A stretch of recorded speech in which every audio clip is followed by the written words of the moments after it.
Hello বন্ধুরা, তোমরা সবাই কেমন আছো? আশা করছি অনেক ভালো আছো। তো দেখো, আজকে দোলের দিন আমি কিন্তু মায়াপুরে চলে গেছিলাম। এটা কিন্তু পরের দিন আমি এডিট করছি, কারণ সেদিনকে বাড়ি আসতে আসতে আর তো সম্ভব না যে তোমাদের সাথে শেয়ার করি।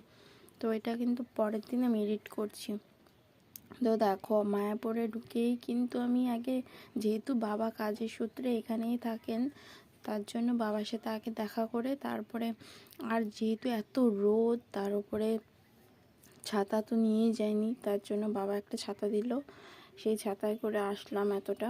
তারপরে মায়াপুরে ঢুকলাম, আর দেখেছো এতটা ভিড়, কি বলবো, আমি তো পুরো অবাক যে মানে মায়াপুরে আসলে তো ভিড় সবসময় থাকে, কিন্তু আজকে দোলের দিন এতটা ভিড় হবে আমি ভাবতেই পারিনি।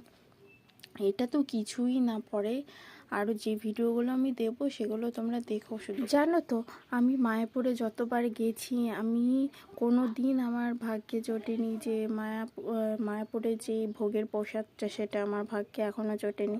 তাই ভাবলাম যা হোক হোক, আজকে লাইন দাঁড়িয়েই ছাড়বো আর প্রসাদ খেয়েই ছাড়বো। তো দেখতে পাচ্ছ, আর বিশেষ করে কেন লাইনে দাঁড়াতাম না জানো, ওই একটু লাইন দেখতাম, এর জন্য আর দাঁড়ানোর সাহস পেতাম না যে আবার কতটা টাইম লাগবে এখানে। তার জন্য বাইরেই খেয়ে নিতাম যতবার আগে যেতাম মায়াপুরে। তো এবার কিন্তু আর হাল ছাড়িনি, যত যাই হোক না কেন এবার কিন্তু লাইন দাঁড়িয়ে ভোগ খেয়েই তবেই বাড়ি যাব, যা হোক হোক।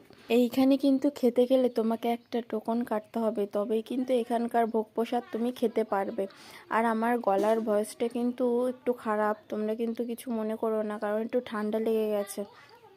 আর এই জায়গার আমার সত্যি একটা জিনিস খুব ভালো লেগেছে, এনারা হোলির দিন মানে এত হাজার হাজার মানুষকে পরিবেশন করছেন, আমার কিন্তু খুব ভালো লেগেছে। আর এই দিকে দেখো, আমার মা পাশে বসে আছে, আর ওটা দিদা, আর ওগুলো সব কাকি বান্ধবী, আর ওর ভাই বসে আছে। আমার ভাই যেহেতু বাবার সাথে খেয়ে নিয়েছে মানে রেস্টুরেন্টে, তো ও আর আসেনি। তো ওর জন্য একটা ভুল করে আমি একটা টোকন কেটেছিলাম, তো ওটা আমার কাছেই রয়ে গেছিলো।